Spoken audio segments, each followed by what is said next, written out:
P V അൻവറുമായി പ്രാദേശിക നീക്കുപോക്കിന് മുസ്ലിം league നീക്കം നടത്തുന്നു. UDF തീരുമാനം വൈകുന്നതിനിടെയാണ് ലീഗിന്റെ നീക്കം. പ്രാദേശിക നീക്കുപോക്കിന് നിർദ്ദേശം നൽകിയിട്ടുണ്ടെന്ന് മുസ്ലിം ലീഗ് മലപ്പുറം ജില്ലാ general secretary P Abdul Hameed media വണ്ണോട് പറഞ്ഞു. 3 ടേം വ്യവസ്ഥയിൽ മാനദണ്ഡങ്ങൾ പാലിക്കാതെ ആരെയും സ്ഥാനാർത്ഥിയാക്കിയിട്ടില്ല. മാനദണ്ഡങ്ങൾ മറികടന്ന് ആരെങ്കിലും നാമനിർദ്ദേശ പത്രിക നൽകിയിട്ടുണ്ടെങ്കിൽ നടപടിയുണ്ടാകുമെന്നും പി അബ്ദുൽ ഹമീദ് മീഡിയ വണ്ണോട് പ്രതികരിച്ചു. ഈ പി വി അൻവർ വിഷയത്തിൽ മുസ്ലിം ലീഗ് അദ്ദേഹത്തെ കൂട്ടി നിർത്തണം, ചേർത്തെടുത്തെന്ന് പറയുമ്പോഴും ഇപ്പോഴും അദ്ദേഹം അതിന് വാതിൽ തുറന്നിട്ടില്ല. ഇനി ഏതാനും ദിവസങ്ങൾ മാത്രമേ ഉള്ളൂ നോമിനേഷന് ബാക്കിയുള്ളത്. എന്താണ് അതിനകത്തൊരു തീരുമാനം? അല്ല, ഐക്യ ജനാധിപത്യ മുന്നണിയെ സംബന്ധിച്ചിടത്തോളം ഒരു സംവിധാനം ഉണ്ടല്ലോ, അവരാണത് വ്യക്തത രേഖപ്പെടുത്തേണ്ടത്. ഇപ്പോൾ ഇവിടെ മലപ്പുറം ജില്ലയെ സംബന്ധിച്ചിടത്തോളം ഞങ്ങളുമായി ബന്ധപ്പെട്ടുള്ള പ്രാദേശികമായുള്ള ചില സ്ഥലങ്ങളിൽ അനുഭവമായിട്ട് നീക്കുപോക്കുകൾ നമ്മൾ നടത്തുന്നുണ്ട്. അത് UDF ആണോ മുസ്ലിം ലീഗാണോ? അല്ല, മുസ്ലിം ലീഗ് UDF എന്ന നിലയ്ക്ക് തന്നെ മത്സരിക്കുന്നത്.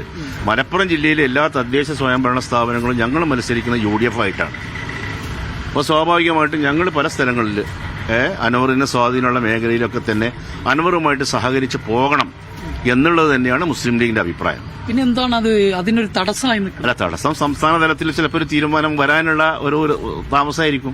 സംസ്ഥാന തലത്തിൽ അതിന് കിട്ടിയില്ലല്ലോ, ഇനിയും വരാൻ സമയമില്ല. അല്ല, സമയം ഇനിയുണ്ടല്ലോ. നോമിനേഷൻ കൊടുക്കാനാണുള്ളൂ. അതെ, അത് കുഴപ്പമില്ല. 2 ദിവസം കഴിഞ്ഞാലും നാളെയും മറ്റന്നാളൊക്കെ ഇതുമായി ബന്ധപ്പെട്ട് തീരുമാനം വരാം. UDF-നൊപ്പം നിന്നില്ലെങ്കിലും മുസ്ലിം ലീഗ് അല്ല, ഞങ്ങൾ ചില ഭാഗങ്ങളിൽ ഞങ്ങൾ അവരുമായിട്ട് പ്രാദേശികമായിട്ടുള്ള നീക്കുപോക്കുകൾ നിർദ്ദേശം ഞങ്ങൾ കൊടുത്തിട്ടുണ്ട് പാർട്ടി ആവശ്യപ്പെട്ട സ്ഥലങ്ങളിൽ. 3 ടേം വ്യവസ്ഥ ലംഘിച്ചുകൊണ്ട് അവരെ വീണ്ടും നോ ഒരു സ്ഥലത്തും ലംഘിച്ചില്ല. മലപ്പുറം ജില്ലയിൽ അങ്ങനെ 3 ടേം വ്യവസ്ഥ ലംഘിച്ചുകൊണ്ട് ആരെയും ഇതുവരെ മലപ്പുറം ജില്ലാ കമ്മിറ്റി അവർക്ക് ആർക്കും എക്സെപ്ഷൻ കൊടുത്തിട്ടില്ല. അങ്ങനെ ആരെങ്കിലും മത്സരിക്കുന്നുണ്ടെങ്കിൽ നിലവിലുള്ള വ്യവസ്ഥയ്ക്ക് വിരുദ്ധമായിട്ട് ആരെങ്കിലും മത്സര രംഗത്തുണ്ടെങ്കിൽ അത് പാർട്ടി വളരെ ഗൗരവമായിട്ട് തന്നെ പരിശോധിക്കും. പെരുവള്ളൂർ പഞ്ചായത്തിൽ ഇപ്പോൾ ഇന്നലെ അതാണ് ഒരു പ്രധാനപ്പെട്ട പ്രശ്നം എന്ന് പറയുന്നു.